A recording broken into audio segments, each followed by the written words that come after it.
Thank you. I thank the honourable member for the question in terms of these two crossings, and of course we as a government are very open to discussions on these crossings. Especially, I've impressed upon FRA and also within my ministry the need to really look at those communities which have issues in terms of crossings, especially where school children and women and the general public are involved, and which we can solve quickly.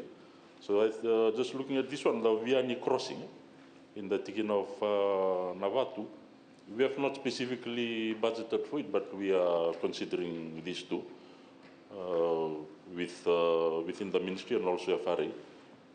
In terms of inclusion, it's not really a wide crossing. It's approximately about 10 meters, and we can cater for that, and that's something we are considering at the moment.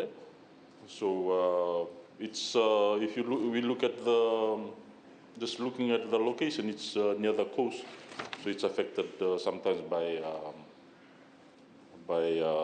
high tides, excessive high tides and such events. So that's something which will also need to be considered as the team is looking into that. On the other one, Nakowaga crossing in the Tikin Koroalau.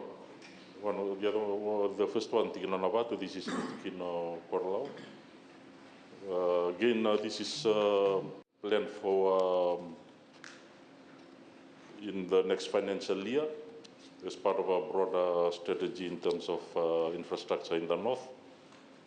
It's also part of the broader Nukumbono to Navakuru Rural Roads program from the Sabu side to the Lambasa side. And that will provide an alternative route connecting Lambasa to Sabu. So just looking at the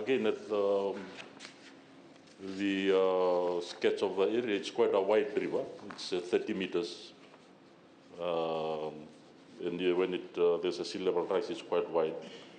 But there are locations along that which are it's not as wide as where the road is. So again, that's something we need to relook at in terms of the location. So that's the response. Thank you.